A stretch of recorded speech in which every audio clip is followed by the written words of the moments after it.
আপনার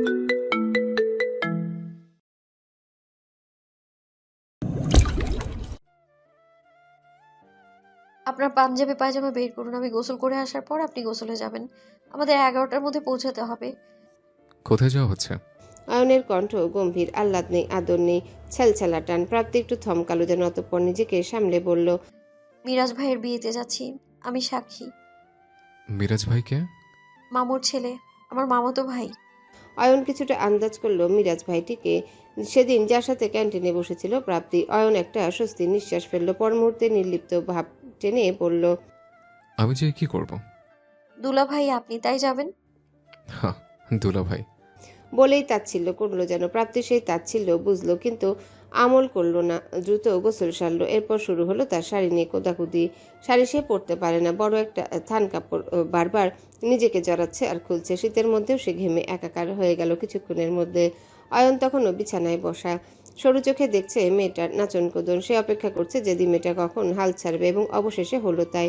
সে হাল ছেড়ে তাকালো অয়নের দিকে, রাগী স্বরে বলল, বসে আছেন কেন? একটু সাহায্য করলে কি হয়? অয়ন বাঁকা হাসলো। এটারই অপেক্ষায় ছিল যেন। সে উঠে ফ্লোরে গড়াগড়ি খাওয়া শাড়ি প্রথমে হাতে নিল, এরপর বা হাতে টেনে ধরল প্রাপ্তির কোমর। আচমকা হ্যাচকা টানে প্রাপ্তি শটান হয়ে গেল। অয়ন নির্বিকার, তার মুখভাব অপরিবর্তিত। সে একটা ইউটিউব ভিডিও ছাড়লো। একটু একটু করে সে শাড়িটা পরাতে লাগলো। তার রুক্ষ আঙ্গুলের ডগা একটু পরপর ছুঁয়ে যাচ্ছে প্রাপ্তির উন্মুক্ত দেহ, অথচ তার চোখ মোবাইলের দিকে। প্রাপ্তির সেই স্পর্শে কেঁপে উঠছে, শীতল হাতে ঠান্ডাও লাগছে। অয়নের গাঢ় নিঃশ্বাস তাকে ঘিরে রেখেছে, অথচ লোকটির চোখ নিরাসক্ত। অয়ন তার দিকে চাইছে না। প্রাপ্তি না পেরেই বলে বসলো, এমন পাশের বাড়ির ভাবির মতো আচরণ কেন করছেন? মনে হচ্ছে আমি আপনার বউ না, পাশের বাসার কেউ। অয়ন এবার তাকালো প্রাপ্তির দিকে। সে অনেকটাই ঝুঁকে এসেছে প্রাপ্তির দিকে, তার হাত প্রাপ্তির কোমরে। মেয়েটা কি জানে অয়নের মনে এখন কি চলছে? সে কতটা কষ্ট করে নিজেকে সংযত রেখেছে। অভিমানের অভিনয় যে তাকে কতটা পুড়াচ্ছে মেয়েটা জানে। মেয়েটা তার সামনে, অথচ তাকে ছুতে পারছে না, আদর করতে পারছে না, আহ্লাদ করতে পারছে না, মেয়েটার ভেজা চুলের গন্ধ নিতে পারছে না, তার ফাটা ঠোঁটে চুমু আঁকতে পারছে না। মেয়েটা কি জানে এখন অয়নের প্রতিটা কোষে কি চলছে? না, মেয়েটা কিচ্ছু জানে না। অয়ন নিজেকে সামলে কঠিন গলায় বলল, আমার বউ যদি পাশের বাড়ির বউয়ের মতো আচরণ করে, আমার কি দোষ? বলেই কুচিটা তার কোমরে গুজে দিল অয়ন। এরপর সরে গেল সে। ড্রয়ার থেকে পাঞ্জাবি পায়জামা বের করে চলে গেল গোসলে। প্রাপ্তি দাঁড়িয়ে রইল। অয়নের অভিমানের আঁচ পেল যেন। মিরাজ এবং স্নেহার বিয়েটা হলো 11:50-এ। দিনের শেষ বিয়ে ছিল। স্নেহা অনাথ, তাই তার পক্ষ থেকে কোনো সাক্ষী ছিল না। প্রাপ্তি বুঝলো মামি কেন এই বিয়েতে নারাজ ছিলেন। বিয়েতে স্নেহাকে অনেক মিষ্টি লাগছিল, তার ঠোঁটে একটা হাসি এঁকেছিল। মিরাজ ভাইকে বিয়ে করে সে সত্যি অনেক আনন্দিত। এটাই কি ভালোবাসার উদাহরণ? প্রাপ্তি একবার চাইল অয়নের দিকে। অয়নে কি তাকে বিয়ে করার সময় আনন্দিত ছিল? মিরাজ ভাই অনেক ভালো পার্টনার, কিন্তু প্রাপ্তি কি এতটা ভালো পার্টনার হতে পারবে? ভৈরবের ঘাটে দুটো বড় বড় লঞ্চ। অবশেষে অনেক কাঠখড় পুড়িয়ে পারমিশন পাওয়া গেছে। হুট করে ঠান্ডা পড়ায় পারমিশন দিচ্ছিল না সুন্দরবনের অথরিটি। শৈত্যপ্রবাহের প্রকোপ এখন একটু কম। প্রাপ্তি না চাইতেও ট্যুরে যাচ্ছে, কারণ অয়ন এই লোকটাকে যখন সে বলেছিল। আমি ট্যুরে যাব না। লোকটা নির্লিপ্তভাবে বলল, আচ্ছা, আপনি যাবেন? আমাকে তো যেতেই হবে। আমার একটা দায়িত্ব আছে। আমার ক্লাস যেহেতু ট্যুরের organiser, so I have to go. লোকটার নির্লিপ্ততায় বাধ্য করেছে প্রাপ্তিকে আসতে।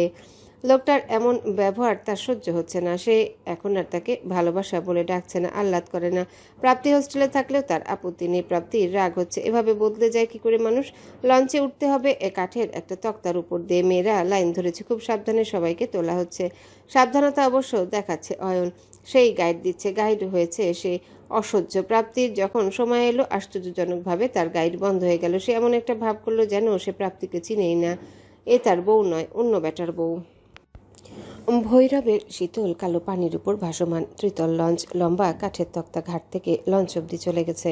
কাঠের তক্তাটি খুব মোটা নয়। শীতল পানির গভীরতা কতটা জানা নেই। প্রাপ্তি সাঁতার জানে না, পানিকে ভয় পায়, ব্যাপারটা এমন নয়। কিন্তু এই তক্তা থেকে পানিতে পড়ে গেলে বিপত্তি কম, বই বেশি হবে না। একেই শীত, তার উপর সন্ধ্যা। কাপড় চোপড় ভিজে গেলে জ্বর ওঠা অবাঞ্ছনীয়। হাতে একটা ব্যাগ, সেই ব্যাগটা নিয়ে খুব সাবধানে তক্তা পার হচ্ছে সে। কিন্তু সাবধানতার মধ্যেও একটা ফাঁক থাকবেই। যত বেশি সাবধানতা তত বেশি বিপদ। পাটা একটু বেতাল হতেই নড়ে উঠল সে। মনে হলো এই পড়ে যাচ্ছে পানিতে। নিজের তাল ফেরানোর জন্য হাত সোজা করার প্রচেষ্টায় চলল, কিন্তু পা কাঁপছে, তক্তা নড়ছে। প্রাপ্তির ঠিক পেছনে একটা ছেলে। প্রাপ্তি তালমাতাল অবস্থায় সে হাত বাড়িয়েছিল তাকে সামলাতে। ঠিক তখনই একজোড়া শক্ত হাত প্রাপ্তির বাহু ধরে ফেলল, টেনে নিল নিজের কাছে। সেই পরিচিত ঘ্রাণ। এতটা সময়ের অন্যের বর্ষা যা অভিমানী পুরুষের কপালে সূক্ষ্ম ভাঁজ। ভাঁজটি দুশ্চিন্তার। কতগুলো দিন উপেক্ষা করার পর ও মানুষটা তার জন্য বিচলিত। বাম হাতে প্রাপ্তির ব্যাগটা নিজের হাতে নিয়ে প্রাপ্তিকে সোজা করে দাঁড় করালো। হাতটা ছাড়ল না, রাখলো ডান হাতের ফাঁকে। গাঢ়স্বরে বলল, সাবধানে। ভালোবাসার শব্দটা গিলে ফেলল অয়ন। সেই শব্দটা শোনার জন্য ছটফট করার মানুষটি কাতর চোখে তাকালো প্রশস্ত পিঠের দিকে। জাহাজের প্রবেশ মুখে দাঁড়িয়ে থাকা 3 মস্কেটিয়ার্স মিটিমিটি হাসছে। নুহাস তো গুনগুন করে গেয়েই উঠল, ভালোবাসা নিঠুর খেলা, এই খেলা আর খেলবো না। মনের ঘরে খেল দিয়েছি, কারো ডাকে খুলবো না। অয়ন কঠিন নয়নে তাকালেও সেই নয়নকে গ্রাহ্য করল না সে। প্রাপ্তির ব্যাগটা তার হাতে দিয়ে বলল, দোতলায় মেয়েদের অ্যারেঞ্জমেন্ট। প্রাপ্তি মাথা নাড়িয়ে ব্যাগটা নিয়ে সিঁড়ি বেয়ে উঠে গেল। প্রাপ্তির চলে যাওয়ার দিকে তাকিয়ে রইল অয়ন। শিহাব খোঁচা মেরেই বলল, কি স্ট্রং কংক্রিট দেবদাস, গলে গেলি তো। যেই দেখলি পেছনে কেউ তাকে ধরছে, অমনি গলে গড়াগড়ি খেতে লাগলে। অয়ন কঠিন স্বরে উত্তর দিল, বউয়ের সাথে মানবিমান চলছে বলে তো দায়িত্ব বানের জলে ভাসাতে পারি না। আমার ভালোবাসাকে ছোঁয়ার অনুমতি কারো নেই। নুহার সাথে সাথেই বলে উঠল, ঢং ভাই, এখন ঢং দেখলে মনটা চায় ভৈরবে ডুবে যাই। ডুবেছে, আয় আমি ডুবাচ্ছি। পৃথিবীর স্বার্থে এটা করা দরকার। শিহাব কথাটা বলতে না বলতেই পলাশ হতাশ গলায় বলল, রিধিটা আসতে পারলো না। কত বললাম, শেষ সময় ওকে মামার বাসায় যেতেই হলো। কোথায় ভেবেছিলাম জাহাজের ডিকে একটা টাইটানিক পোচ রিক্রিয়েট করতাম। সাথে সাথেই নুহা, শিহাব এবং অয়ন চকিত নয়নে তাকালো। তাদের প্রেমিকার জন্যে হেদিয়ে মরা বন্ধুটির ভাঙা প্রেম কি জোড়া লেগে গেল। পলাশ একটু লজ্জিত স্বরে বলল, ওর রাগ গলেছে, এখন আমাদের আবার ভাব হয়ে গেছে। অবশেষেও আমাকে আনব্লক করেছে। নুহাস মুখ বাঁকিয়ে বলল, আচ্ছা, তোর লজ্জা আসলেই কম, তোর থেকে এমিবার লজ্জা বেশি। তুই জানিস কি করে? শোন, প্রেম করার সময় এত লাজ লজ্জা থাকতে হয় না। গার্লফ্রেন্ড রাগ করবে, মারবে, কামড়াবে, মেনে নিতে হবে, কারণ আই লাভ হার। আমার মতে প্রেম হবে নির্লজ্জ ব্যাহা, আর প্রেমিককে হতে হবে আবাল, তোর আর অয়নের মতো। অয়ন পকেট থেকে সিগারেটের প্যাকেটটা বের করলো, ঠোঁটে চেপে লাইটার ধরালো। ধপ করে উঠল আগুন, জ্বলল সিগারেট। একটা টান দিয়ে নির্লিপ্ত স্বরে বলল, এই জন্য তুই সিঙ্গেল, আর আমাদের বউ আছে, প্রেমিকা আছে। নুহাসের গায়ে লাগলো একই জীবনে খরা। 24টা বসন্ত কেটে গেছে একা একা, কিন্তু সেটা প্রকাশ না করে ঠেস দিয়ে বলল, হাঙ্গরের সাথে বাস করে তোমরা যদি সুখী হও, আমি বলার কে? এনজয় ইয়োর পেন, কিন্তু পাচা কামড়ে নিয়ে গেলে আবার আমার কাছে এসে কেঁদো না। দিন শেষে বিপদে সিঙ্গেল বন্ধুই কিন্তু কাজে আসে। অয়ন হেসে বলল, আঙ্গুর ফল টক। ও, তুই তো আবার আঙ্গুর খাস না, খাস খেজুর। শিহাব নুহাসের গলা জড়িয়ে বলল, থাক, কান্দিস না দোস্ত। বুঝতেছি তোর মনে আসলে বিশাল দুঃখ। আমরা জানি আঙ্কুর ফল টক। আমরা তোর ব্রহ্মচারীর জীবনের অবসান করাবই, এই ট্যুরেই করাবো, কথা দিলাম দোস্ত। নুহাস শিহাবের পেটে গুতা দিয়ে বলল, আমাকে নিয়ে তোদের ভাবা লাগবে না। একদিন দেখবি হুট করে আমার নামের সামনের সিঙ্গেল পদবি বদলে গেছে। এক হুরপরি আমার জীবনে চলে এসেছে। পড়ে কি আসমান দিয়ে টপকাবে? সে আসমান দিয়ে টপকাক আর জমিন ফেরে থরের মতো বের হোক, কিন্তু সে আসবেই। ট্রাফিক জ্যামে আসে তো, তাই আসতে দেরি হচ্ছে। অয়নের বিদ্রুপে নুহাস ছোট করে বলল, মজা নিচ্ছ নাও, আমি কিচ্ছু বলবো না। জ্ঞানীরা মূর্খের সাথে তর্কে যায় না। বুঝছি বাবু নুহাসুদ্দিন তাহেরিয়াল বকশিয়াল খাতেমি। বন্ধুদের খুনসুটির মধ্যে গম্ভীর স্বর এলো। এখানে জ্যাম না করে রুমে গেলেই তো পারিস। আবরারের বিষণ্ণ স্বরে ছন্দ কেটে গেছে। 4 জন তাকালো তার দিকে। আবরার ভূতের মতো বলল, এক রুমে 5 জন থাকতে হবে। আমার কাছে চাবি, একটু অ্যাডজাস্ট করে নিস। শিহাব আবরারের কাঁধে হাত রেখে বলল, আমরা তো অ্যাডজাস্ট করে নেব, তুই পারবি তো? আবরার চোখ ছোট করে ফেলল। নুহাস বলল, আমরা যেহেতু এখন রুমমেট হয়েই গেলাম, কেননা এই 3 দিন আমরা বন্ধু হয়ে থাকি। তুই না হয় তোর থেকে কিছু জীবনমুখী জ্ঞান আমাদের দিলি, আর আমরা তোকে দিলাম তোর মিশন গবেট টু ব্যাড বয়, আমাদের mission bad boy to normal boy. কেমন হবে আবরার? আবরার এখনো তীক্ষ্ণ দৃষ্টিতে তাকিয়ে আছে। পলাশ অয়নের আঙ্গুলের ফাঁক থেকে সিগারেটটা নিয়ে এগিয়ে দিল আবরারের দিকে, বলল, নেটান দে, জীবনে সব অভিজ্ঞতা থাকা উচিত। শুধু বইয়ের জ্ঞান ধার নিলেই জীবন চলে না। ধর, এই ট্রিপেই তুই দল থেকে আলাদা হয়ে গেলি, কটকে বিচে তোকে রেখে আমরা চলে গেলাম। তোর কাছে বাঁচার কোনো উপায় নেই, শুধু রয়ে গেল নুহাসের সিগারেটের প্যাকেট। ঠান্ডা বাড়ছে, নার্ভ অশান্ত, সিগারেট খেতে ইচ্ছে করছে, অথচ তুই সিগারেট খেতে জানিস না। ধোয়ার একটা নেই, তোর কাশি উঠে একাকার অবস্থা। সেই জন্য এখনই শিখে নে। তুই চাইলে আমরা তোকে গাঁজা খাওয়াও শিখিয়ে দিব। মদার ওরা কেরো বাংলা আর ওল্ড মনকের ব্যবস্থা করেছে, চাইলে টেস্ট করতে পারিস, তোকে টাকা দিতে হবে না। টপার আবরার টেস্ট করবে শুনলে তোকে ওরা নিজে থেকে অনার করবে।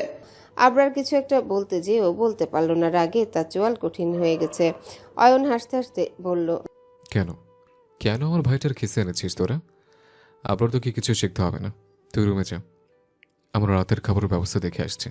ভাই, তোমার সাঙ্গ পাঙ্গগুলো হার বজ্জাত। নুহাস বলল, তুই যে গবেট, আমরা ব্যালেন্স করছি, জানিস না পৃথিবী চলে ইকুইভ্যালেন্সের উপর। তোর একার গাধামিকে নিউট্রাল করতে আমাদের 3 জন লাগছে। বুঝ তাহলে তোর গাধামির পরিমাণ কত। আবরার দাঁড়ালো না।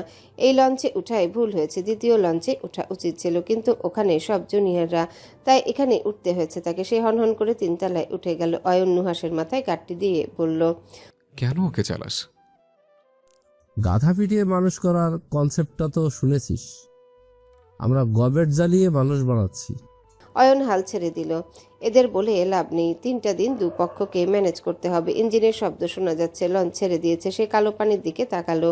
কুয়াশা আজ খুব কম, তবে ঠান্ডা পড়েছে, গা কাটা দিচ্ছে নদীর শীতল বাতাস। প্রাপ্তি কি করছে এই শীতে? তারাখচিত আকাশে তলে ভালোবাসার সাথে বসে চা খেতে মন্দ লাগতো না। পৌষের এই ঠান্ডায় একটা বিনীত নিবেদন করাই যেত।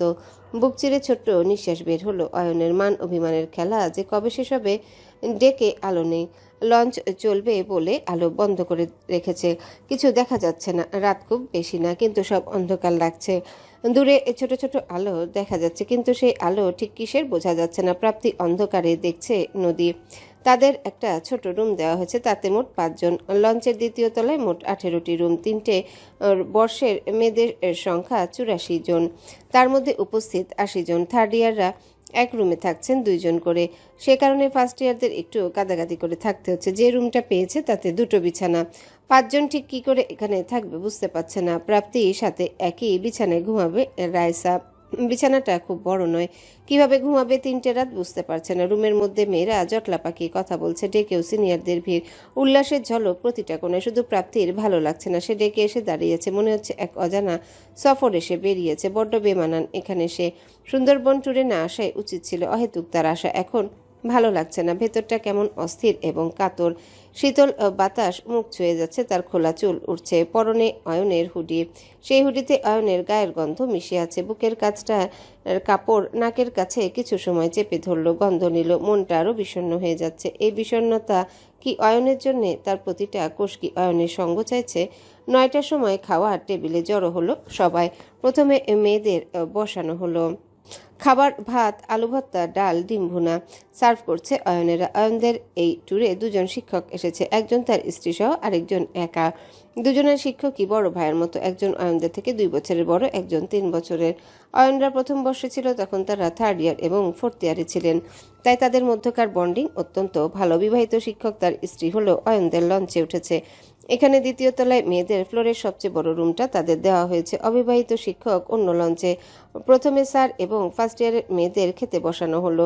অয়ন, নুহাস, পলাশ, শিহাব, আবরার খাবার বেড়ে দিচ্ছে, বাকিরা রান্নাঘরে দেখরেখ করছে। একটু পরপর অয়ন সবাইকে জিজ্ঞাসা করছে, কিছু লাগবে? প্রাপ্তিকে ছাড়া সবাইকে একবার ডিম সাজছে, একবার আলু ভর্তা সাজছে। প্রাপ্তির সাথে চোখাচোখি হচ্ছে, কিন্তু সেই চোখাচোখি খুব স্বল্প সময়ের জন্য। প্রাপ্তি তার সামনে, অথচ নিদারুণভাবে তাকে উপেক্ষা করা হচ্ছে। প্রাপ্তি সেই উপেক্ষাগুলো নিঃশব্দে গিলল। কঠিন হলো তার চোয়াল, কণ্ঠনালীতে যেন কিছু একটা আটকে গেছে। পানির গ্লাসটা হাত বাড়িয়ে নিতে যাবে, ঠিক সেই সময় অয়নের শক্ত হাত তা ধরে ফেললো। অয়ন ঠিক তার পেছনে। তাদের দুজনের মধ্যকার দূরত্ব অনেক ইঞ্চির, গায়ে স্পর্শ লাগছে না, তবুও প্রাপ্তির মনে হলো সে তাকে ঘাড়ের উপর নিঃশ্বাস ফেলছে। উষ্ণ নিঃশ্বাস তাকে ছুঁয়ে যাচ্ছে, তার গায়ের গন্ধ নাকে বাড়ি খাচ্ছে। গ্লাসটা নেবার জন্য যে হাত বাড়িয়েছিল সেই হাতের আঙ্গুলে মৃদু স্পর্শ লাগলো অয়নের হাতে। খর সময়ের হালকা ছোঁয়া, এতটাই অল্প যে সেকেন্ডের হিসেবেও মার খাবে। অথচ প্রাপ্তিকে এক অদ্ভুত লজ্জা ঘিরে ধরল। অয়ন গ্লাসটা নিয়েই বলল, এই গ্লাসটা ময়লা। এই পলাশ, নতুন একটা গ্লাস আন। প্রাপ্তি তখন বলল। আমাকে একটু ঝোল দিন। অয়ন নুহাসের হাতে বাটিটা ধরিয়ে বলল। ওকে ঝোল দে, আমি ডাল নিয়ে আসছি। অথচ টেবিলে ডাল আছে। স্পষ্টভাবে সে প্রাপ্তিকে এড়িয়ে গেল। প্রাপ্তি বিষয়টা লক্ষ্য করলো। ঠোঁট কামড়ে সে কিছু সময় বসে থেকে নুহাসকে বলল, ভাইয়া লাগবে না, আমার খাওয়া শেষ। বলেই উঠে গেল।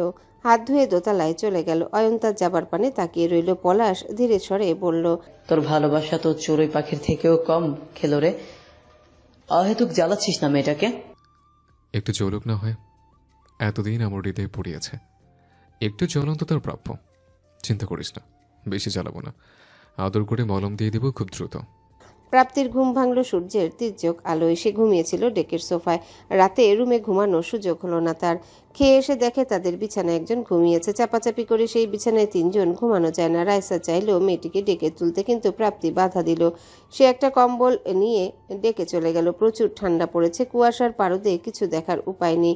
প্রাপ্তি কখন ডেকে ঘুমিয়ে গেছে সে টের পায়নি। যখন চোখ খুলল তখন মুগ্ধ হয়ে গেল ম্যানগ্রোভ বনের সৌন্দর্যে। দুধারে গহীন বন, মাঝে পশুর নদী। কুয়াশা কেটে গেছে সূর্যের প্রখর আলোতে, তাপমাত্রা 16-র কাছাকাছি।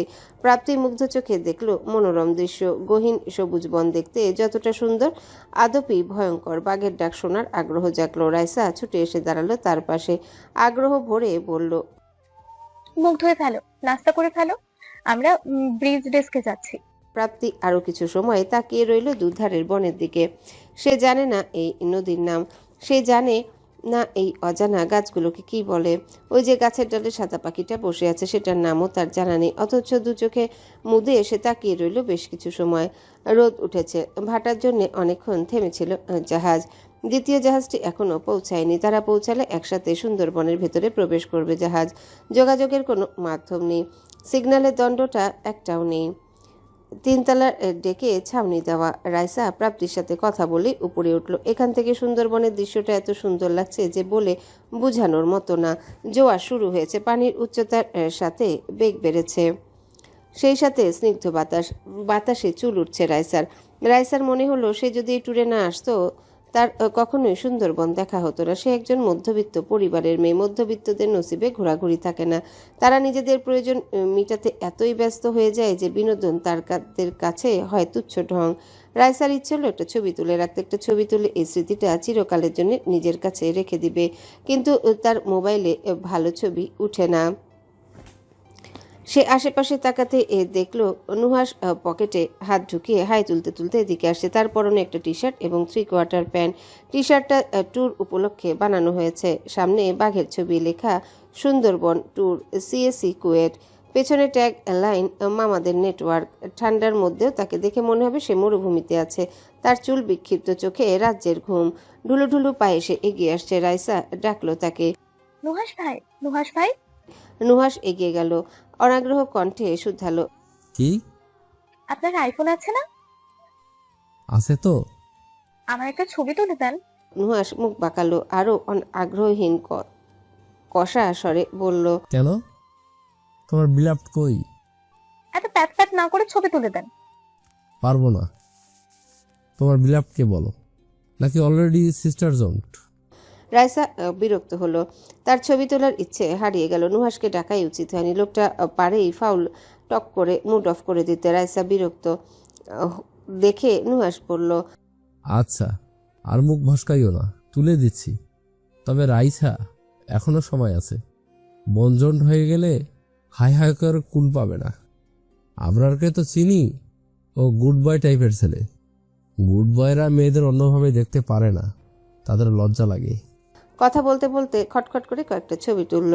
ছবি তুলতে তুলতে একবার ভালো করে রাইসাকে দেখলো সে। মেয়েটার ছবি সুন্দর আসে, স্বচ্ছ নীলাম্বর, ঘন সবুজ বন আর সাদা ডেকে মেয়েটাকে লাগছে অপ্সরীর মতো। এটা কি প্রকৃতির কোনো মায়া নাকি নুহাসের অনিদ্র চোখের কোনো ভ্রম? নুহাস জানে না। রাইসা প্রজাপতির মতো লাফাতে লাফাতে এসে বলল, দেখি দেখি কেমন আসলো। মদনের মতো। পেশিমুখীর ছবি তো পেশিমুখীর মতোই আসবে। রাইসা গা করলো না। ছবি সুন্দর এসেছে। ছবি দেখতে দেখতে একটা প্রশ্ন মাথায় খেলে গেল। সে কৌতূহল এবং বিস্ময় নিয়ে জিজ্ঞাসা করলো, আচ্ছা, আপনি আমাকে কি নজরে দেখেন নুহাস ভাই? বোনের নজরে? জীবনেও না। আমি পৃথিবীর কোনো মেয়েকে বোনের নজরে দেখি না। আমার যেহেতু বোন নেই, তাই পৃথিবীর কোনো নারী আমার বোন না। বোন বাদে আমি সব নজরে দেখি। এমনি জীবনে খরা চলে, বোন নজরে দেখে দুর্ভিক্ষ আনতে চাই না। নুহাসের উত্তর এমনই হবার কথা। আশ্চর্যের কোনো কারণ নেই। রাইসা মুখ বাঁকিয়ে বলল। ছি। নুহার সাথে সাথেই বলল, এই তোমাদের এক দোষ। সত্য কথা তোমাদের সহ্য হয় না। মনে মনে তোমাকে নিয়ে বিয়ের স্বপ্ন দেখে মুখে বোন বললে ভালো লাগতো, তাই না? কোথায় সত্য বলছি অ্যাপ্রিসিয়েট করবা তা না। সত্যবাদীদের মেয়েরা পছন্দ করে না, করে গবেটদের। ওই দেখো তোমার গবেট, কানে হেডফোন লাগিয়ে প্রেতাত্মার মতো ঘুরছে, দেখো, আর হেদিয়ে মরো।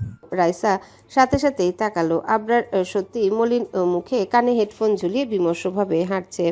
তাকে প্রেতাত্মার মতোই লাগছে। মনে হচ্ছে নিষ্ঠুর পৃথিবী তার জীবন থেকে সব হাসি শুষে নিয়েছে। রাইসা নুহাসের মোবাইল তাকে নিয়ে বলল, আমাকে ছবিগুলো হোয়াটসঅ্যাপে দিয়ে দেবেন। কই যাচ্ছ?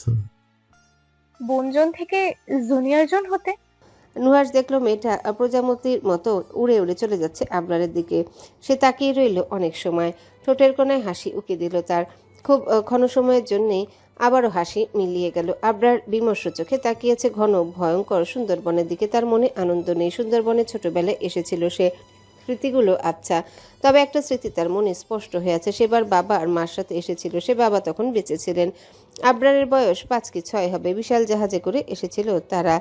হিরন পয়েন্টের কাছে গিয়েছিল। ওখানে বাঘের হালুম ডাক শুনেছিল, পায়ের ছাপও দেখেছিল। একটুর জন্য বাঘের দেখা মেলেনি। তখন সুন্দরবনের এত ভেতরে যাওয়া ভয়ঙ্কর এবং দুঃসাহসিকই ধরা হতো। বাবার খুব সাহস ছিল। সে এই তাল তুলেছিলেন। সেই ঘোরাঘুরি পরিবার হিসেবে তাদের শেষ ঘোরাঘুরি। এরপর বাবা মারা গেলেন, মা তাকে ফেলে চলে গেলেন। আর আবরার সে থেকে গেল অন্যের করুণায়। মায়ের উপর কখনো অভিমান অভিযোগ বা রাগ ছিল না আবরারের।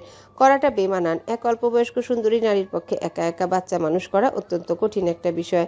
সমাজ প্রতিটা মুহূর্তে তার পা আটকে দেবার ষড়যন্ত্র করে। সে ওই মুহূর্তে হয়ে যায় অসহায়। আবরারের মা ব্যতিক্রম নয়। সে সাধারণ নারী। স্বামীর মৃত্যুর পর এই হারানো নৌকার মতো হয়ে গিয়েছিল সে। নিজের বাবার বাড়ির কথা মেনে নেওয়া যায়, উপায় ছিল না। তার সামনে ভবিষ্যৎ পড়েছিল, তাই আবরারকে রেখে যাওয়াটা অন্যায় ভাবে না আবরার। মা অবশ্য তাকে চেয়েছিলেন। বিয়ের পর নতুন স্বামীর সাথে কথা বলে তিনি আবরারকে নিজের কাছে নেবার প্রচেষ্টা চালান, কিন্তু আবরারই যায়নি। মায়ের নতুন পরিবারের বোঝা হতে সে চায় না। সে কারোর বোঝা হতে চায় না। ছোটবেলা থেকে একটা জিনিস সে বুঝে গিয়েছে, পিতৃহীন বালকের আহ্লাদ মানায় না। পৃথিবীর সকল আহ্লাদ শুধু সেই শিশুদের জন্য তাদের মাথায় বাবার ছায়া আছে। সেই শিশুরা অত্যন্ত ভাগ্যবান। আবরার সেই শিশুদের মতো নয়, তাই সে কখনোই নিজেকে বিশেষ কেউ ভাবে না। তার আহ্লাদ করার অধিকার নেই। সে অতি সাধারণ একটা মানুষ, যাকে ভিড়ের মধ্যে মিশে থাকতে হবে যাতে কেউ তাকে না দেখে। আপনার কি মন খারাপ আবরার ভাই? চমকে উঠল আবরার। তার আইপডের চার্জ শেষ, গান বাজছে না। তাই রাইসার কথা কানে লাগলো যেন। হেডফোন নামিয়ে নিজেকে সামলে পড়ল। না তো। মিথ্যে বলছেন কেন? আমি স্পষ্ট দেখছি। তুমি ভুল দেখেছো। একদম না, আমি স্পষ্ট দেখেছি আপনার মন খারাপ। আপনার চোখ টলমল করছে। কোনো কারণে আপনি উদাস হয়ে আছেন। এই সুন্দরবনের সৌন্দর্য আপনাকে মুগ্ধ করছে না? তুমি এক্সরে মেশিন নাকি? এমন ভাবে বলছো যেন আমার ভেতরটা দেখে ফেলেছো। আবরারের কণ্ঠে তাচ্ছিল্য। রাইসা থমথমে মুখে বলল, মজা নিচ্ছেন? নেন, তবে আমার চোখ আপনি ফাঁকি দিতে পারবেন না।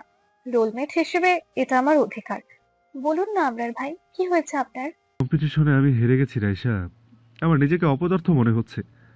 বাপি হতাশ হয়েছেন। পৃথিবীতে আমার মতো অপদার্থ হয়তো দ্বিতীয়টা নেই। মাঝে মাঝে মনে হয় কেন বেঁচে আছি। আমি যদি আজ মরে যাই কেউ কি আমার মতো কষ্ট পাবে? কেউ কি কাঁদবে? কথাটা শেষ না হতে রাইসা তার গাল দুহাতে চেপে নিজের দিকে ফেরালো। রাইসার এমন গালে হতভম্বের মতো তাকিয়ে রইল আবরার। তার চোখে বিস্ময় কৌতূহল। রাইসা যেন সেই বিস্ময়ের ধার ধারল না, এক অদ্ভুত অধিকার এবং আবেগ নিয়ে বলল, কখনো এমন কথা বলবেন না আপনি। আপনি মোটেই অপদার্থ কেউ নন। আপনি বাংলাদেশের সবচেয়ে ভালো কোডার। তার থেকেও বড়, আপনি একজন ভালো মানুষ। কেউ ভালোবাসুক আর না বাসুক, একটা কথা মনে রাখবেন, এই বাংলাদেশের কোথাও না কোথাও কেউ আছে যে আপনাকে অসম্ভব ভালোবাসে। আপনার কিছু হলে সে পাগল হয়ে যেতে পারে। হয়তো তার পরিচয় আপনি এখনো পাননি, তবে পাবেন। খবরদার আবার ভাই, নিজেকে তুচ্ছ করবেন না, নয়তো কি? আমি আপনার গায়ে ঠান্ডা পানি ঢেলে দিব। আবরারের মনের আকাশে যে কালো মেঘ জমেছিল বৃষ্টির তালে সেই বৃষ্টিগুলো সরতে লাগলো। সূর্যের মোলায়েম কিরণরূপী রাইসার জন্য মৃদু হেসে বলল, এই ঠান্ডায় তুমি আমার গায়ে পানি ঢালবে? হ্যাঁ ঢালবো। আমাকে চেনেন না, আমি দেখতে বোকা বোকা লাগলেও আমি বোকা নই। আবরার নিজের গাল থেকে রাইসার হাত সরালো, হাত দুটো নিজের হাতের ফাঁকে রেখে বলল, থ্যাংক ইউ রাইসা।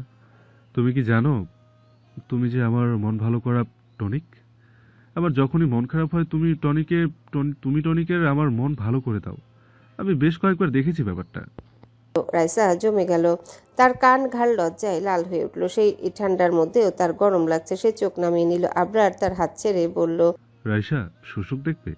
ওই দেখো পানিতে শুশুক। দুপুরের খাওয়া দাওয়া শেষে জাহাজের নিজস্ব ট্রলারে করে রওনা হলো দুবলাচরের দিকে।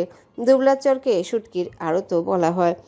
পরশুর নদীতে ঢেউ উঠেছে, ট্রলার নড়ছে, একে অপরের হাত ধরে বসে আছে সবাই।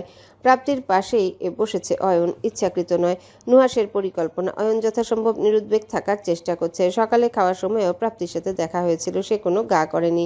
দেখেও না দেখার ভান করে চলে গেছে। মেয়েটা যে মনে মনে তার উপর ক্ষিপ্ত হচ্ছে সেটা তার চশমার পেছনের চোখ দেখা না গেলেও অয়ন অনুভব করতে পারছে। সে আরও জ্বালাতে চায় প্রাপ্তিকে। প্রাপ্তি যত সময় না তাকে নিজে থেকে বলবে, আমার কষ্ট হচ্ছে, আপনি আগের মতো হয়ে যান।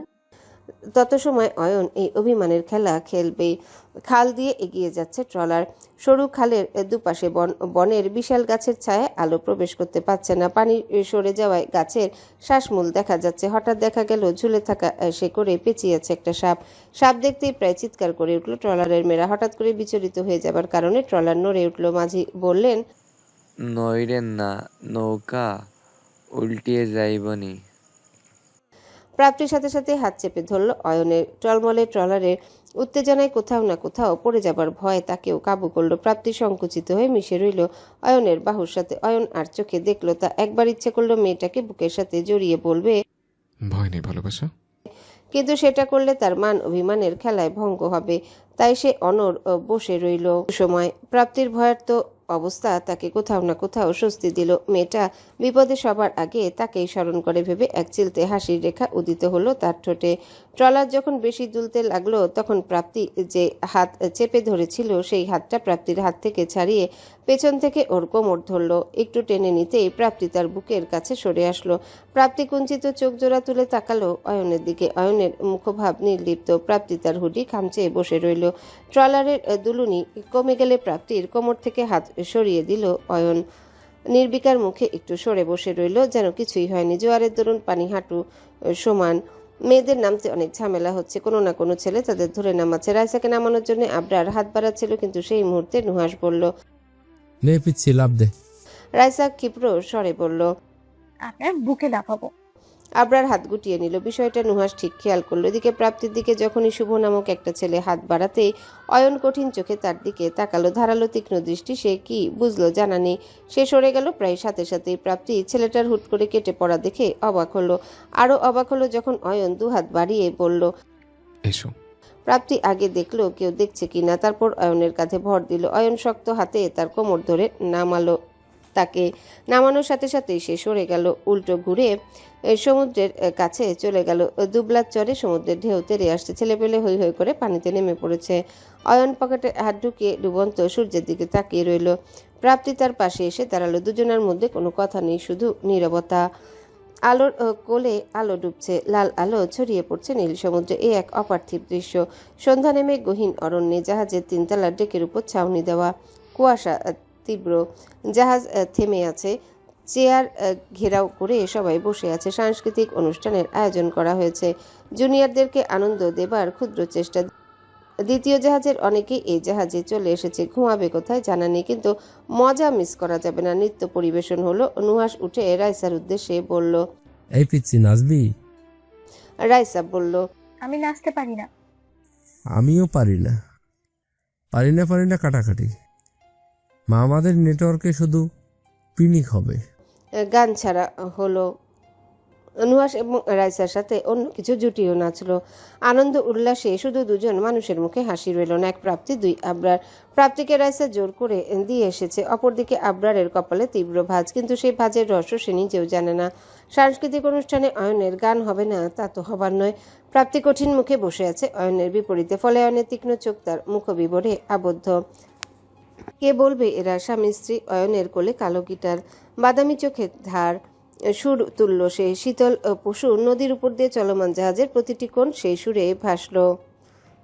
গানের ঠিক মাঝখানে প্রাপ্তি উঠে চলে গেল নিচে। অয়ন গিটার থামিয়ে তাকিয়ে রইল তার যাওয়ার দিকে। সাংস্কৃতিক অনুষ্ঠান শেষে মেয়েরা যে যার রুমে চলে এসেছে। গান তখনও তিনতলার ডেকে এখনো গান বাজছে।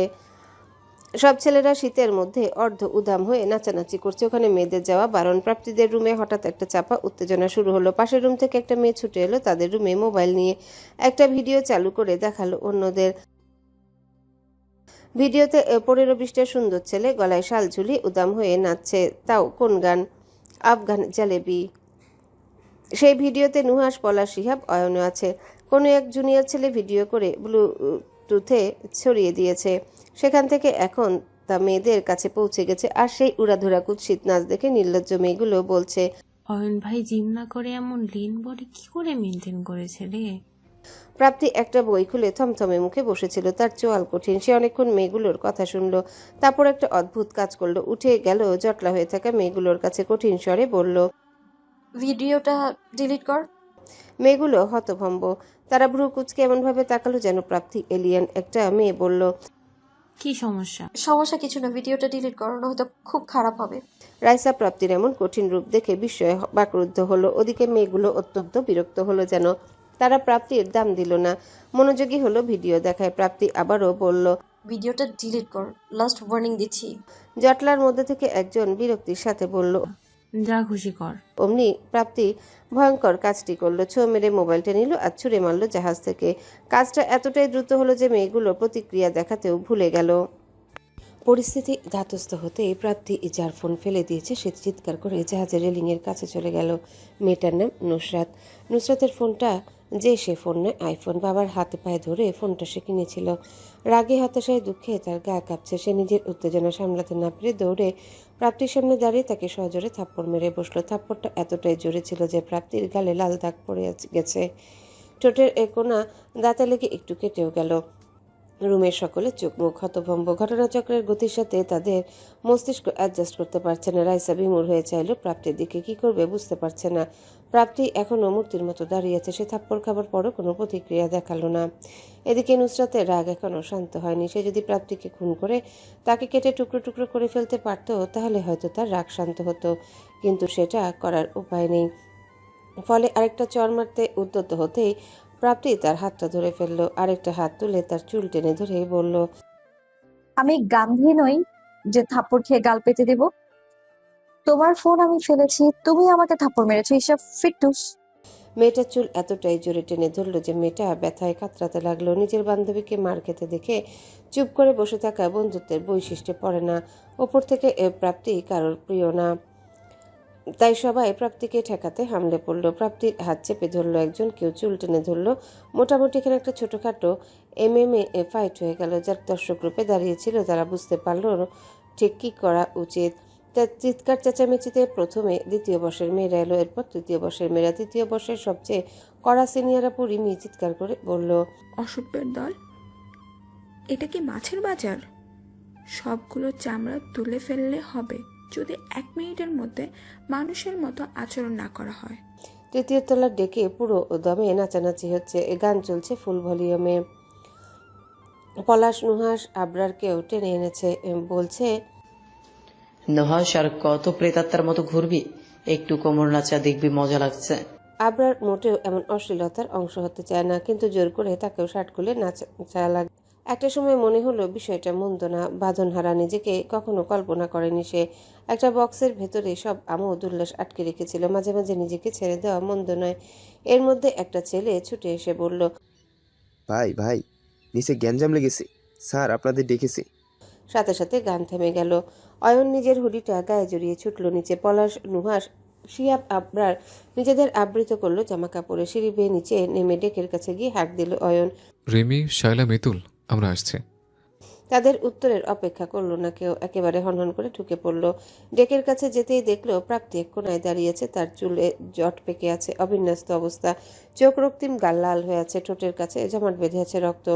তার এমন বিধ্বস্ত অবস্থা দেখে বুকটা ধক করে উঠল অয়নের। নিজের স্থিরকৃত অবস্থাটা একেবারে ভেঙে চুরমার করে ছুটে গেল প্রাপ্তির কাছে। তার নত মুখখানা দুহাতের আদলে ধরে তুলে ধরল, উদ্বিগ্ন স্বরে শুধালো, তোমার এই অবস্থা কি করে হয়েছে? কে মেরেছে তোমাকে? প্রাপ্তি চোখ তুলে তাকালো, তার চোখে বিস্ময়। অয়নের মুখশ্রীতে তার জন্য উদ্বেগ স্পষ্ট, অথচ এখানে দোষের ভাগীদার সে। রিমি চিৎকার করে উঠল, ওকে কে মারবে? ঘটনার মেন কালপিট তো ও। অয়ন এবার ঘাড় ঘুরিয়ে সুচালো চোখে তাকালো রিমির দিকে। তার চাহনি শীতল, ধারালো, হাসি খুশি। সদা আসর জমিয়ে রাখা ছেলেটার এমন বিচিত্র রূপ তাদের হচকিত করলো। রিমি থমকালো, চমকালো, বিস্মিত হলো। অয়নের বুড়ো আঙ্গুল প্রাপ্তির গালে আলতো করে আঙ্গুল বুলাতে বুলাতে আবার শুধালো, তোমাকে কে মেরেছে? অয়নের প্রশ্নের উত্তরে শুধু নুসরাতের দিকে তাকালো সে। অয়ন সেই দৃষ্টি অনুসরণ করে মেয়েদের দিকে তাকালো। প্রাপ্তিকে আড়াল করে দরাজ গলায় শুধালো, এবার আমাকে খুলে বলো, কি হয়েছে? রিমি গজগজ করে বলল, প্রাপ্তি নুসরাতের ফোন পানিতে ফেলে দিয়েছে। শুধু তাই নয়, সে তার চুল ধরে টেনেছে, তাকে চড় মেরেছে। ভাবতে পারছিস কি পরিমাণ উদ্ভব, বেয়াদব, অসভ্য মেয়ে? অয়ন যেন তবদা খেলো। প্রাপ্তির দিকে তাকাতে সে মাথা নিচু করে ফেলল। অয়ন হতভম্ব স্বরে শুধালো, প্রাপ্তি মেরেছে? ইম্পসিবল। তাকে কেউ লাড়াচাড়া না দিলে সে কখনো কাউকে কামড়াতে যাবে না। নিশ্চয়ই সামন প্রভোক্ট হার। সামন প্রোটেক্ট হার? কে প্রোটেক্ট করবে? ওর থেকে মানুষ 10 হাত দূরে থাকে। ও কি মানুষ নাকি? একটা জলজান্ত অসহ্য। ভালো ছাত্রী বলে মাথায় ওঠে নৃত্য করে। এমন ভালো ছাত্রীদের থাবড়াতে ইচ্ছে করে। ম্যানার্সহীন গেওয়া। খুলনায় যাই একবার, ঠাটিয়ে সোজা করে দেব। রিমি, খবরদার, আমি ওয়ার্নিং ইউ, জিপাই লাগাম দে। থমথমে মেঘমন্দ্র স্বর। রিমি অয়নের এমন সতর্ক বাণীতে আরো তেতে উঠল। ক্ষিপ্র স্বরে বলল, অয়ন, বুঝতে পারছি তোর এই মেয়ের সাথে লটর পটর আছে, কিন্তু আমাদের মধ্যে তুমি কোনো কথা বলবি না। আমি তোমাদের কোনো এক্সপ্লেনেশন দিব না। আমার জুনিয়রকে আমি কিভাবে সভ্য বানাবো সেটা আমার রেসপন্সিবিলিটি। তোর কোনো অধিকার নেই কথা বলার। এই যে মেয়েটা ফোন ফেলে দিয়েছে, এই দায়িত্ব কি তুই নিবি? আইফোন ফেলে দিয়েছে ও। এই অসভ্যটা আইফোন জীবনের চোখে দেখেছে? এবার অয়ন এগিয়ে গেল রিমির দিকে। তার চোখে যেন আগুন জ্বলছে, রাগে গা কাঁপছে। খুব ঠান্ডা স্বরে বলল, তুই মেয়ে না হলে আজ তোর চোপা ভেঙে দিতাম আমি। সিনিয়রিটি শেখাস আমাকে, অধিকার শেখাস? কি করবি তুই ওকে? শুনি, হাত দিয়ে তো দেখ ওর অবস্থা আমি কি করি। আমি বারবার এই তোদের মাঝে কথা বলবো, আমি কৈফিয়ত চাইব, আর সে কোনো ভুল করলে সেই দায়ভার আমার। তাকে শাসন শুধু আমি করতে পারি, তোরা না। ওই, ও যে দাঁড়িয়ে আছে, সে ইজ মিসেস অয়ন শিকদার, আমার বউ, legally, lawfully and religiously wedded wife. So she is my responsibility. ওর গার্ডিয়ান আমি, আর যেহেতু আমি বেঁচে আছি, so you have to explain everything. এবার বল, আমার বউয়ের গায়ে হাতকে ধরেছে? অয়নের কথা যেন হিরোশিমায় পড়া লিটল বয় বোমার মতো কাজ করলো। সবার মুখ হতভম্ব, তারা যেন বিশ্বাসই করতে পারছে না। মস্তিষ্ক অচল হয়ে গেল। ডেকে হুট করে নৈশব্দ নেমে এলো। অবস্থা বেগতিক দেখে নুহাস বিষয়টাকে সামলে নিতে উদ্যত হলো। সে রাইসার উদ্দেশ্যে শুধালো, এই পিচ্ছি, কাহিনী কি ছিল বলতো? রাইসা প্রথম একটু ভেবাচাকা খেলেও সে হড়হড় করে বলল, ওরা আসলে আপনাদের ন্যাংটো নাচ দেখছিল আর অশ্লীল কমেন্ট করছিল। প্রাপ্তির হয়তো ডিস্টার্ব ফিল হচ্ছিল। সে তাদের বলেছিল ভিডিওটা ডিলিট করতে। সে ওয়ার্ন করছিল ডিলিট না হলে খারাপ হবে। ওরা পাত্তা দেয়নি, তাই প্রাপ্তির ফোন দিয়ে ফেলে দিল। নুসরাত সেজন্য ওকে জোরে থাপ্পড় মেরেছিল। ঠোঁট থাপ্পড়ে কেটে গেছে প্রাপ্তির। ও যখন আবার মারতে যায় তখন প্রাপ্তি ওর হাত ধরে চুল টেনে ধরে, বলেছে, এখন বলো তুমি মেয়েটার ফোন কেন ফেলে দিলে? উপর থেকে তার চুল টেনেছো, বলেছো চোখ খুঁচিয়ে তুলে টাকলা করে দিব। তখন ওরা সবাই একজোট হয়ে প্রাপ্তির সাথে চুলোচুলি করে, ওকে অনেক মেরেছেও। ইভেন রিমি আপু ওকে থাপ্পড় মেরেছে।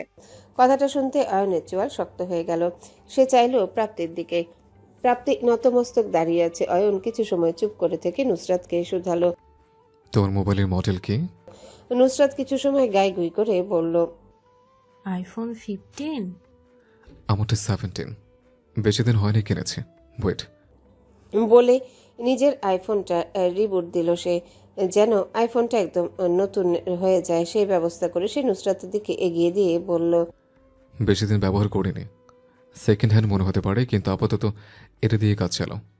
1 মাসের মধ্যে আমি তোমাকে একটা ব্র্যান্ড নিউ ফোন কিনে দেবো ক্ষতিপূরণ হিসেবে। আমার ওয়াইফ তোমার ফোন ফেলে দিয়েছে। I am sorry for that. I guess এখন আর কোনো ঝামেলা থাকবে না। আর রেমি, মিতুল, আমি আমার ওয়াইফকে আমার কাছে নিয়ে যাচ্ছি। ও আমার রুমেই থাকবে। মিতুল কঠিন স্বরে শুধালো, স্যারকে কি বলবি? হৃদয় ভাইয়ের সাথে আমি কথা বলবো। একদম পাকনামি করবি না, নয়তো আমার থেকে খারাপ আর কেউ হবে না। বলেই প্রাপ্তির হাত নিজের হাতের মাঝে শক্ত করে পড়ল। কঠিন স্বরে বলল, আর ইউ হ্যাপি নাও? প্রাপ্তি মাথা নত করে ফেলল। অয়নের শুভ্র মুখ লালচে হয়ে গেছে রাগে। প্রাপ্তির হুট করে ঈষৎ ভয় করল। ভয়ের কারণ অয়নের রাগ নয়, অয়নের অসন্তোষ। নুহাস পলাশকে একটা গুঁতো দিয়ে বলল, বউয়ের জন্য মারামারি ইজ নর্মাল, বাট বরের জন্য চুল টানাটানি হিটস ডিফারেন্স। একটুর জন্য পিওর ক্যাটফাইট মিস হয়ে গেল। ইস, এই প্রথম আমার অয়নের প্রতি জেলাস ফিল হচ্ছে।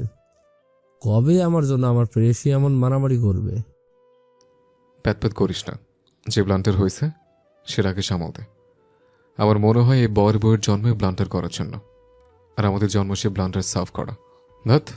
শিহাব দীর্ঘশ্বাস ফেলে হতাশ গলায় বলল, কি আর করার, বন্ধু হিসাবে বন্ধুরা হাগা পরিষ্কার করা আমাদের নৈতিক দায়িত্ব ও কর্তব্য। এতটা সময় আবরার ছিল শান্ত। এবার সে মুখ খুলল। অত্যন্ত ঠান্ডা স্বরে মিতুলকে বলল, এই ঘটনা যেন এখানেই শেষ হয়। আমি কুয়েটে এই নিয়ে বাজ শুনতে চাই না, কথাটা মাথায় থাকে যেন। অয়ন টেনে প্রাপ্তিকে 3য় তলায় নিয়ে গেল। প্রাপ্তি একটিবার বিরোধিতা করল না, অভিযোগ করল না। সে নতমস্তক অয়নের পিছে পিছে গেল। 3য় তলায় নিজের ঘরে এসে দরজা দিয়ে দিল অয়ন। এই রুমে গত 2 দিন যাবৎ 5 জন থাকছে। এই রাতে বাকি 4 জন কোথায় ঘুমাবে সেই নিয়ে বিন্দুমাত্র চিন্তিত নয় অয়ন। চাচ্ছেও না চিন্তা করতে, বিরক্ত লাগছে। প্রচন্ড মেজাজ খারাপ। কপালের চামড়া টেনে ঘন ঘন শ্বাস ফেলল। না, রাগ কমছে না। প্রাপ্তি চুপ করে দাঁড়িয়ে আছে। সে অপেক্ষা করছে অয়নের নীরবতা ভঙ্গনের। অবশেষে নীরবতা ভাঙল। অয়ন কঠিন গম্ভীর নিরাসক্ত গলায় বলল, তুমি যে একটা মারাত্মক অন্যায় করেছ তাকে বুঝতে পারছো ভালোবাসা? ভালোবাসা ডাকটি বিগত ঠিক কতদিন ধরে শুনে না খেয়াল নেই প্রাপ্তির। হুট করে ডাকটা শুনে মনে বুকের উপর থেকে ভারী পাথরটা নেমে গেল। সে ধীর স্বরে বলল, হ্যাঁ, বুঝতে পারছি। আমার তোমাকে কঠিন বকা দেওয়া উচিত, এতে তোমার দ্বিমত আছে? প্রাপ্তি চুপ করে রয়েছে। সে নিজের অপরাধে লজ্জিত, কিন্তু অয়নের কাছে থেকে বকা খাবে সেটাতেও সে মর্মাহত। অথচ দোষ তার। অয়ন একটা দীর্ঘশ্বাস ফেলে বলল, আমার এখন খুব রাগ হচ্ছে ভালোবাসা। আমার তোমাকে খুব বকা দিতে ইচ্ছে করছে। তোমার এমন কাজ আমি এখনো হজম করতে পারছি না। তাহলে সবার সামনে বকলেন না কেন? কেন ওখানে নিজেকে আবার ঢাল বানালেন? কারণ তুমি আমার স্ত্রী। তোমার অন্যায়কে আমি প্রশ্রয় দিব না ঠিকই, কিন্তু কেউ তোমাকে আঘাত করবে সেটা আমি সহ্য করব না। তোমার অভিভাবক আমি। তুমি অন্যায় করলে সে বিচার আমি করব, কিন্তু বাইরের কেউ আমার ভালোবাসাকে পায়ে মারাবে সেটা তো আমি টলারেট করব না। এতে মানুষ ভাববে আপনি আমাকে মাথায় করে নিয়ে নাচেন। ভাবুক, আমার বউ আমি মাথায় তুলে পপ ডান্স করবো নাকি তুলে আছাড় দিব সেটা আমার সিদ্ধান্ত। ওদের ভাবার অধিকার আছে, কিন্তু বলার অধিকার নেই। লোকটার কণ্ঠে ভনিতা নেই। সে জড়তাহীনভাবে নিজের অভিব্যক্তি প্রকাশ করল। প্রাপ্তির এখন অপরাধীর মতো মাথা নত করে দাঁড়িয়ে থাকা দরকার, অথচ তার মনে কোনো গ্লানি নেই। তবে আফসোস আছে অয়নের নতুন মোবাইলটা ভর্তুকি রূপে ওই নুসরাতকে সে দিয়েছে। প্রাপ্তি খুলনায় যেয়ে প্রথমে যে কাজটা করবে সেটা হলো একটা স্টুডেন্ট লোন নিবে। লোন নেওয়া খুব যন্ত্রণার কাজ, কিন্তু সে লোনটা নিতে পারবে হয়তো। অয়ন ভ্রুকুচকে তাকালো প্রাপ্তির দিকে। মেয়েটা নির্বিকার। অয়ন ফোঁস করে একটা নিঃশ্বাস ছেড়ে এগিয়ে আসলো তার দিকে, বুকে হাত বেঁধে শুধালো, এখন বলো তুমি মেয়েটার ফোন কেন ফেলে দিলে? উপর থেকে তার চুল টেনেছ, বলেছে চোখ উঁচিয়ে তোর টাকলা করে দেবে, কেন? প্রাপ্তির চোয়াল এবার শক্ত হলো, তার মধ্যে কোনো গ্লানি নেই। সে কঠিন স্বরে অকপটে উত্তর দিল, আমি আগেও বলেছি আমার শেয়ারিং পছন্দ না। ওই মেয়েগুলো আপনাকে গিলে খাচ্ছিল। সকালেও আপনি ওই মেয়েগুলোর সাথে খিখি করেছিলেন। আমার তখনই ইচ্ছে করছিল আপনাকে ট্রলার থেকে ফেলে দিতে। আর আপনি এভাবে শার্ট খুলে নিচ্ছিলেন কেন? তেল হয়ে গেছে খুব না, লুচ্চে বেটা। প্রাপ্তি স্বীকারোক্তিতে প্রথমে ধাক্কা খেলো অয়ন, পর মুহূর্তে যার চোখ মুখ উজ্জ্বল হয়ে গেল। ঠোঁটে উকি দিল এক বিজয়ের হাসি। সে এবার একটু ঝুঁকে গাঢ় স্বরে বলল, তাহলে তুমিই বলে দাও আমি কি করব। তুমি যা বলবে আমি তাই করব। আমি ভালোবাসা, তুমি কি চাও? আমি চাই আপনি শুধু আমাকেই দেখবেন, আমার জন্যেই হাসবেন। কারোর সামনে দাঁত কেলিয়ে তো দাঁত ভেঙে দিব একদম। আর ওই শার্ট ছাড়া কারোর সামনে নাচবেন না। অয়নের হাসি প্রশস্ত হলো। তার হাসি এখন মোটেও ভালো লাগছে না। প্রাপ্তির ভ্রু কুঁচকে গেল। অয়ন ভ্রু নাচিয়ে শুধালো, আর ইউ জেলাস ভালোবাসা? আপনার মুন্ডু। বলেই সে ঘর থেকে বেরিয়ে যাওয়ার জন্য পা বাড়ালো, কিন্তু পারল না। অয়ন তাকে আষ্টে পৃষ্ঠে জড়িয়ে ধরেছে। তার কোমর অস্থি চেপে কানে ঠোঁট লাগিয়ে বলল, ইউর জেলাস? বলেই দাও ভালোবাসা। আমার ইগনোর তোমাকে জ্বালিয়েছে, পড়িয়েছে। তুমি জ্বলতে জ্বলতে কয়লা হয়ে গেছো। এখন সেই কয়লা জ্বালিয়ে আমি তাপ্য হব। আমার মাথা, ব্রেইন নাকি ভুসি? প্রাপ্তির রুড়ো স্বর রুড়ো লাগছে না, বরং সে ধরা খেয়ে হম্বিতম্বি করার চেষ্টা করছে। অয়ন আরো চেপে ধরল তাকে, তার চুলগুলো সরিয়ে ঘাড়ে মুখ ডুবিয়ে গাঢ় স্বরে বলল, আই মিসড ইউ ভালোবাসা। তোমাকে পোড়াতে চেয়ে আমি কাঙ্গাল হয়ে গেছি। আমাকে একটু জড়িয়ে ধরো প্লিজ। অয়নের আকুল আবেদন চুপ করে শুনল। আকুল আবেদন প্রত্যাখ্যান করা যায় না। প্রাপ্তিও পারল না। অয়ন তাকে গভীরভাবে জড়িয়ে রেখেছে। তার খোঁচা খোঁচা দাড়ি বিচ্ছে প্রাপ্তির ঘাড়ের উন্মুক্ত অংশে। তাকে সরিয়ে বা তার বাহু বন্ধনী থেকে মুক্তি পাবার উপায় নেই। অয়ন তার সান্নিধ্য চাইছে। প্রাপ্তিকে সে আবারও গাঢ় স্বরে বলল, আজ রাতে আমার ভালোবাসাকে একান্তভাবে ধার নিতে চাই। আমাকে ফিরিয়ে দিও না। প্রাপ্তির প্রতিরোধ হাঁটু ভেঙে গুড়িয়ে গেল। এই মানুষটা তাকে মোহের মতো আটকে ফেলেছে। ফলে ঘুরে এসে তাকে জড়িয়ে ধরল। প্রাপ্তির সম্মতি পেতেই ঠোঁটের কোণে ভেসে উঠল জয়ের হাসি। কতদিনের কাঙাল হৃদয়টা একটু স্বস্তি পেল যেন। অয়নের মনে হলো তার সমস্ত উচ্চাটনের তার সমাপ্তি। এমনটা মনে হওয়া হাস্যকর ঠেকলেও বাস্তব এটাই। সে প্রাপ্তির মধ্যে শান্তি পায়। প্রাপ্তি ঘাপটি মেরে অয়নের বুকে মুখ লুকালো। নিতান্ত লজ্জাকর ব্যাপার হলেও সে নাক ঘষল অয়নের বুকে। অয়নের শরীরের সেই মাস্কিউডি গন্ধ তার নাকে বাড়ি খেলো। এই গন্ধটা প্রাপ্তির পছন্দের। প্রাপ্তি মুখখানা ডুবিয়ে দিল প্রশস্ত বুকে। সে অনুভব করলো সে কখনো অয়নকে প্রত্যাখ্যান করতে পারবে না। সে তাকে বকতে পারবে, তার সাথে ঝগড়া করতে পারবে, তাকে প্রয়োজনে মারতে বা কামড়াতেও পারবে, কিন্তু কখনো ছেড়ে যেতে পারবে না। সম্ভব না। এই মানুষটার প্রতি তার টানের রহস্য জানা নেই। মোহ নাকি মায়া সেই ব্যাখ্যাতেও প্রাপ্তি যেতে চায় না। সে শুধু এই মুহূর্তটিতে থাকতে চায়। অয়ন প্রাপ্তির মুখখানা দুহাতের আদলে নিয়ে গভীর নয়নে চাইল, চুমু আঁকলে কপালে। অবিন্যস্ত ও বেয়ারা চুমুর প্রভাবে প্রাপ্তি কেঁপে উঠছিল। ঠোঁটের কোণে হালকা কামড় দিয়ে গাঢ় স্বরে বলল, তাহলে কি শিক্ষা পেলে ভালোবাসা? প্রাপ্তি উত্তর দিতে পারল না। কথাগুলো গলায় আটকে যাচ্ছে। অয়ন এবার তার কানের লতিতে চুমু খেয়ে বলল, বলো বলো, মোরাল অফ দ্য স্টোরি কি? কি? দলা পাকানো স্বরে শুধালো প্রাপ্তি। অয়ন তার চিবুকে চুমু এঁকে বলল, বরকে আঁচলে বেঁধে না রাখলে জ্বলে পড়ে কয়লা হতে হয়। প্রাপ্তি কাপা স্বরে বলল, আপনাকে বলছে আপনি বেশি জানেন। অয়ন হাসলো যেন। তার হাত প্রাপ্তির কোমরে ঘুরে বেড়াচ্ছে। ঠোঁটের উষ্ণ স্পর্শ কানামাছি খেলছে গলার নিচে। একটা ছোট চুমু এঁকে বলল, তাহলে বলছো তুমি জ্বলনি? উম, না। অয়নের হাসি আরো প্রশস্ত হলো। মুখখানা তুলে বলল, তাহলে কি সকলের মতো হয়ে যাব? তোমার তো কিছু আসে যায় না। আমি বরং ডেকে যে নাচানাচি করি, কেমন? সাথে সাথে প্রাপ্তি তাকে টেনে ধরল। চোখ পাকি রাগী স্বরে বলল, কোথাও যাবেন না। এত তেল কিসে আপনার? বউ ভালো না বসলে তো একটু তেল হবে। এখন বউ যদি আদর করে তেল কমিয়ে দেয় তাহলে ভিন্ন বিষয়। কথাটা শেষ হবার আগেই প্রাপ্তি তার ঠোঁটে আনারেই চুমু খেলো। অয়ন মুহূর্তের জন্য হতভম্ব হলো। কিছু সময় ফ্যাল করে চেয়ে রইল, যেন বুঝতে চাইছে কি হলো। মস্তিষ্ক যখন বুঝলো তখন অব্যক্ত মাদকতা নিয়ে বলল, তুমি কি জানো তুমি কি করছো? কি? তুমি অয়ন শিকদারকে নিজের এই ছোট হাতের মুঠে বন্দি করে ফেলেছ। আশ্চর্যের ব্যাপার, আমার মুক্তির কোনো আশা নেই। বলেই প্রাপ্তির তালুতে গাঢ় চুমু খেলো। অয়নের স্পর্শ বেসামাল হলো। জাহাজ মৃদু গতিতে চলছে। নীরব বনের শীতল বাতাস লেপটে থাকলো কিছু প্রেম ঘন মুহূর্ত। প্রাপ্তি বাধা দিল না। এই মুহূর্তটা থাকতা স্মৃতিতে। এই মুহূর্তটা তাদের, একান্ত তাদের। অয়ন ঘুমাচ্ছে বেঘরে, নগ্ন শরীরে ঘাম জমেছে। সেই নগ্ন বুকে লেপটে আছে প্রাপ্তি। সে এক অঝরে দেখছে অয়নকে। অয়নের ঘুমন্ত মুখেও ভ্রুকুটি কেটে আছে। প্রাপ্তি আলতো হাতে সে কুচকানো কপাল ঠিক করে দিল। তারপর বুকে মুখ গুজে চোখ বুঝল। সুন্দরবন ট্যুর খুশি আমোদেই শেষ হলো। ক্যাম্পাসের ব্যস্ত জীবনে ফিরে এলো প্রতিটি প্রাণ। ক্যাম্পাসে ফিরতেই শুরু হলো পরীক্ষার চাপ। দিন ঘোড়ার গতিতে কাটতে লাগলো। চোখের পলকে এসে গেছে দ্বিতীয় সেমিস্টার। পরীক্ষা মানেই প্রাপ্তি পৃথিবী থেকে ডিসকানেক্টেড হয়ে যাবে। ঘরেও তাই হলো। অয়ন দেখলো তার পড়া পাগলু ভালোবাসার সময় শুধু বইয়ের পাতায় মুখ গুজে কাটছে। অয়নের কাজের চাপ 3 গুণ বেড়ে গেছে। টাকা প্রয়োজন এখন। অফিসের মেনটেনেন্স কাজ অধিক পড়ে গেছে। উপর থেকে নুসরাত নামক মেয়েটিকে একটা নতুন মোবাইল দিতে হবে। মান সম্মানের একটা বিষয় আছে। এর মধ্যে তাকে পড়াশোনাও করতে হচ্ছে। প্রাপ্তির শর্ত 3.25 পেতে হবে। এই রেজাল্ট কি কাজে আসবে সেটা জানে না অয়ন। তবে ভালোবাসাকে সে হতাশ করতে চায় না। পরীক্ষা চলছে। মৃণালিনী প্রায় প্রতিদিন খাবার পাঠাচ্ছে। বাহিরে খেতে খেতে পেটে চড়া পড়েছে। প্রাপ্তি রান্না পারে না। একদিন রান্না করার চেষ্টায় ঘরে একটুর জন্য আগুন লাগেনি। অয়ন তাই মৃণালিনী এই দয়াকে নিষেধ করেনি।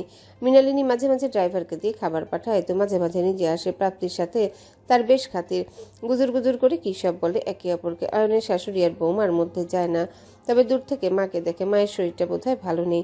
মুখ দেখলে কেমন অসুস্থ অসুস্থ লাগে। নির্জীব চোখ, ফ্যাকাশে মুখ, কেমন মৃত মৃত। এত বড়লোক ব্যক্তিত্বের স্ত্রীর মুখ কেমন ফ্যাকাশে কেন হবে? মাঝে মাঝে অয়নের জিজ্ঞাসা করতে ইচ্ছা হয়, মা তুমি কি ভালো আছো? কিন্তু জিজ্ঞাসা করা হয় না। নিজেকে একটা ব্যর্থ ছেলে মনে হয় অয়নকে। তার জীবনের বহু ব্যর্থতার মধ্যে এই ব্যর্থতাটি প্রকট। মাথাটা ব্যথা করছে। বই বন্ধ করে দিল অয়ন।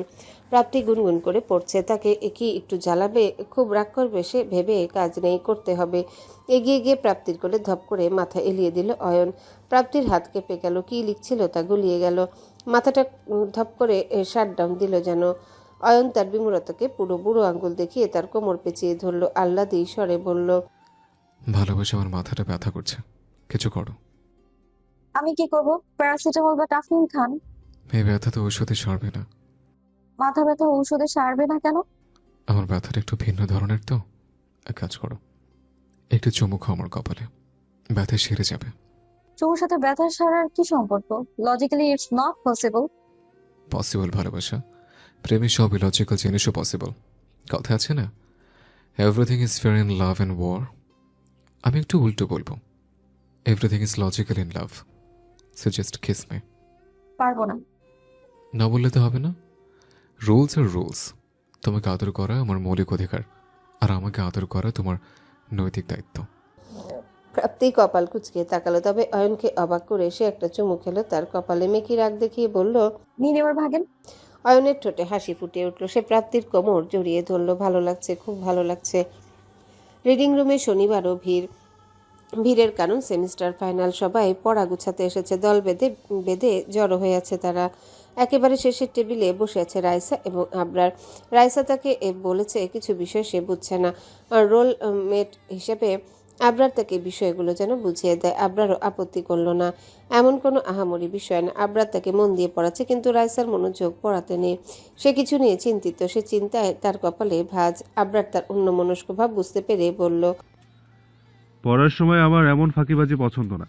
একটাই তো জীবন, সেখানে ফাঁকিবাজি করলে আফসোস করবে। কি বলছেন? একটাই তো জীবন। রাইসা যে আবরারের কথায় সম্মতি প্রকাশ করেনি তাও আবরার টের পেল একটু পরে, যখনই রাইসা বলে উঠল, আবরার ভাই, একটা চিঠি লিখে দেবেন আমায়? কি চিঠি চিঠি লিখে দেবেন? কিসের চিঠি? বেকুব প্রশ্নে রাইসা কিঞ্চিত বিরক্ত হলো। বলল, চিঠি আবার কিসের হয়? খাওয়ার তো না, প্রেমের চিঠি। লিখতে পারবেন? একজনকে দিব। আবরারের হজম করতে সময় লাগলো। রাইসার দিকে সে হতভম্বের মতো চেয়ে থাকলো। তারপর ইতস্তত স্বরে বলল, আমি লিখে দেব? হ্যাঁ, আপনার হাতে লেখা খুব সুন্দর। আমার হাতে লেখা দেখলে মনে হয় কেউ খাতার উপর বিষ্ঠা মাখিয়ে লিখেছে। এই জন্য আপনি লিখবেন। আবরার বিপাকে পড়ল।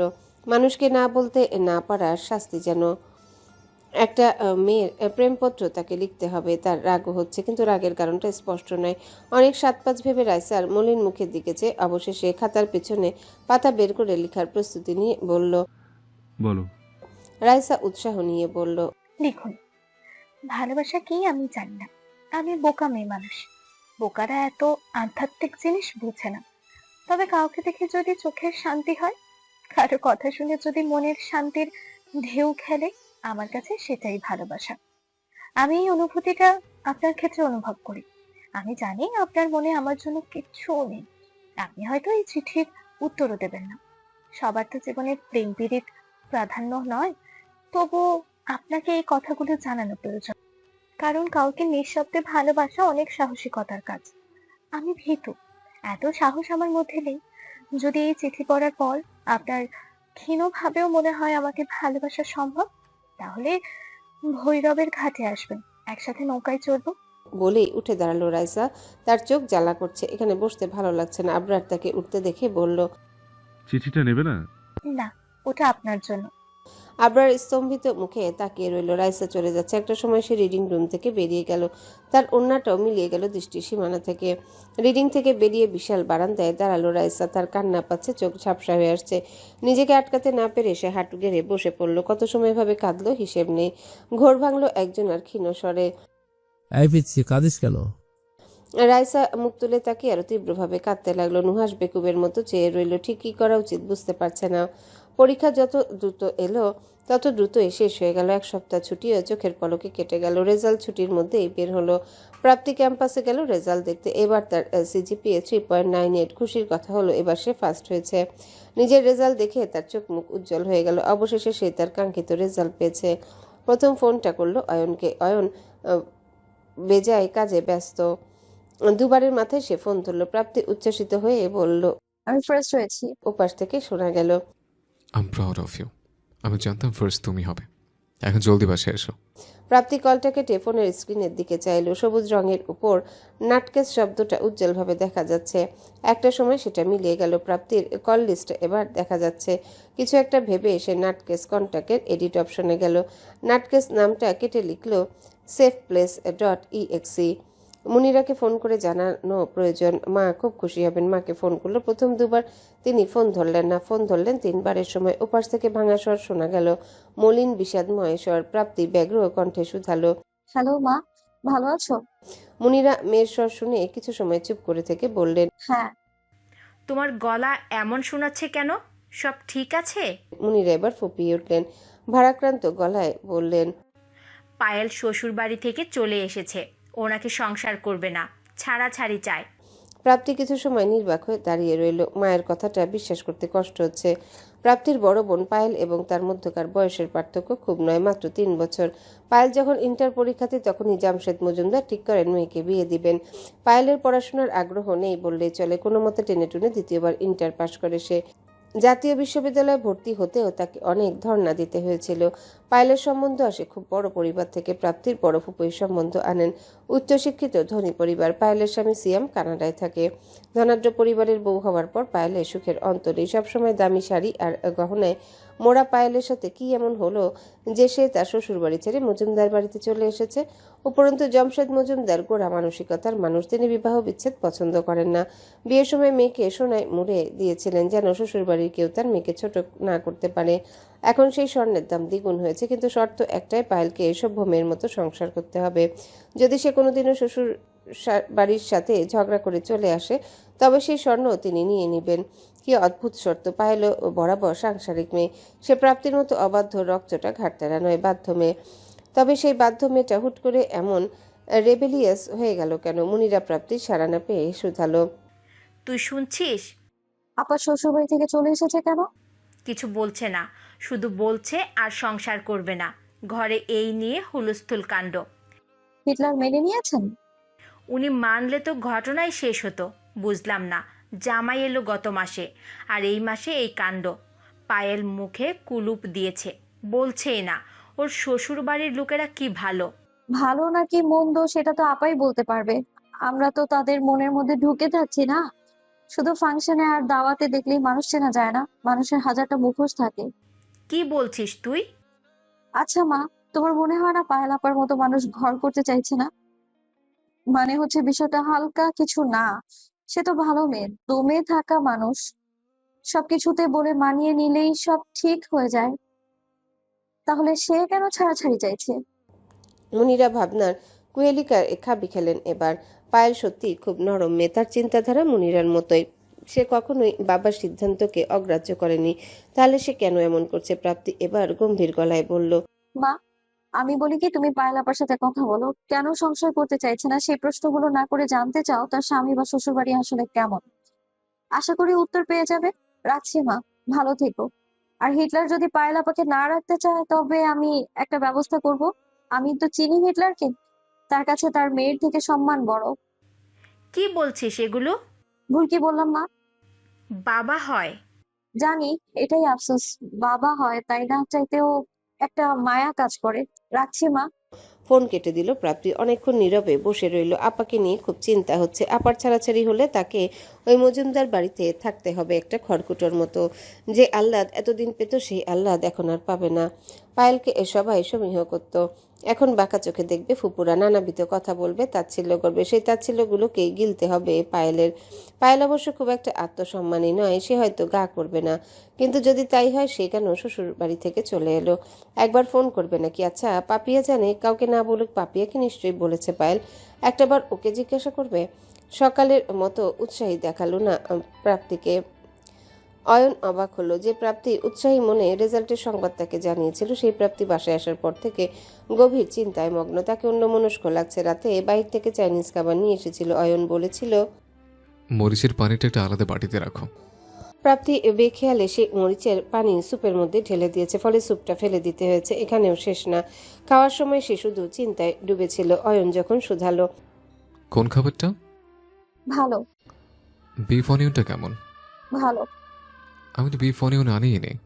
প্রাপ্তি থমকালো, ইতস্তত ভাবে বলল, হ্যালো বন্ধুরা, পরবর্তী পার্ট খুব তাড়াতাড়ি আসবে, তো সবাই অপেক্ষায় থাকো। আর চ্যানেলটি যারা এখনো সাবস্ক্রাইব করোনি তারা পরবর্তী পার্ট দেখার জন্য চ্যানেলটি সাবস্ক্রাইব করে রেখো। ধন্যবাদ সবাইকে, আমাদের সাথেই থেকো।